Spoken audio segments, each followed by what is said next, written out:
Hi, welcome back. ഇന്നൊരു അടിപൊളി ഐറ്റവുമായിട്ടാണ് ഞാൻ വന്നിട്ടുള്ളത്. നമുക്ക് കണ്ടാലോ. ബീഫ് കപ്പ ബിരിയാണിയാണ്. അതിന് വേണ്ടിയിട്ട് ബീഫ് ചെറുതായി കട്ട് ചെയ്ത് കഴുകി എടുത്തിട്ടുണ്ട്. അതുപോലെ കപ്പയും കട്ട് ചെയ്ത് കഴുകി വൃത്തിയാക്കി എടുത്തിട്ടുണ്ട്.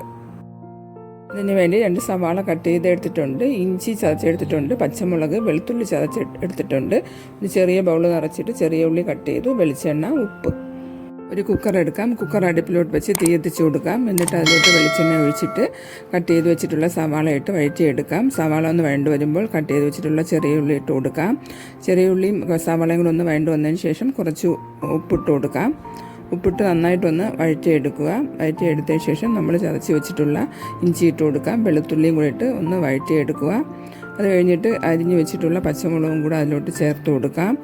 എല്ലാം കൂടെ നന്നായിട്ട് ഒന്ന് മിക്സ് ചെയ്ത് പച്ചമണം മാറുമ്പോൾ നമ്മൾ കട്ട് ചെയ്ത് വെച്ചിട്ടുള്ള ബീഫ് അതിലോട്ടിട്ട് നന്നായിട്ട് വഴറ്റിയെടുക്കാം.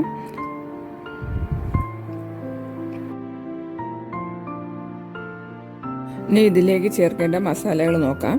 മഞ്ഞൾപ്പൊടി ഇടണം. മഞ്ഞൾപ്പൊടിയും പെരിഞ്ചീരകപ്പൊടി, ഗരം മസാലപ്പൊടി, കാശ്മീരി ചില്ലി പൗഡർ, മല്ലിപ്പൊടി, ആവശ്യത്തിനുള്ള ഉപ്പും കൂടെ ചേർക്കാം. ചേർത്ത് നന്നായിട്ട് ഇളക്കി കൊടുക്കാം. ഇതിൻ്റെ കൂട്ടത്തിൽ 1/2 കപ്പ് വെള്ളം കൂടെ ഞാൻ ചേർത്ത് കൊടുക്കുന്നുണ്ട്. എല്ലാം കൂടെ നന്നായിട്ട് മിക്സ് ചെയ്ത് നമുക്ക് അടച്ച് വെച്ച് വേവിക്കാം. ഒരു 6 വിസിൽ കേൾക്കുന്നത് വരെ നമുക്ക് വേവിക്കാം. പിന്നെ ബീഫിൻ്റെ വേവ് അനുസരിച്ചിട്ടാണ്. ബീഫ് വെന്ത് കിട്ടുന്ന സമയത്തിന് നമുക്ക് കപ്പ വേവിച്ചെടുക്കാം. നന്നായിട്ട് വേകുന്ന കപ്പ നോക്കി എടുക്കാൻ നോക്കണേ. കപ്പ വേകുമ്പോൾ മാത്രം ഉപ്പ് ചേർത്ത് കൊടുത്താൽ മതി. ഒരു അരിപ്പയിലോട്ട് നമുക്ക് വെള്ളം വാർന്നെടുക്കാം. ഈ സമയത്തിന് കപ്പ വെന്ത് കിട്ടിയ സമയത്ത് നമുക്ക് നമ്മുടെ ബീഫ് വെന്ത് കിട്ടിയിട്ടുണ്ട്.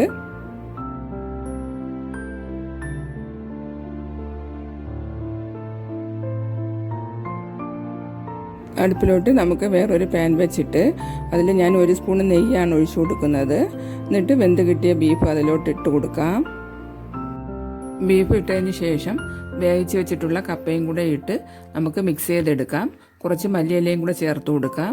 അടിപൊളിയായിട്ടുള്ള കപ്പ ബിരിയാണി ഇവിടെ റെഡി ആയിട്ടുണ്ട്. ഈ വീഡിയോ ഇഷ്ടപ്പെട്ടുവെങ്കിൽ എല്ലാവരും ലൈക്ക് ചെയ്യുക, ഷെയർ ചെയ്യുക, സപ്പോർട്ട് ചെയ്യുക. Thanks for watching.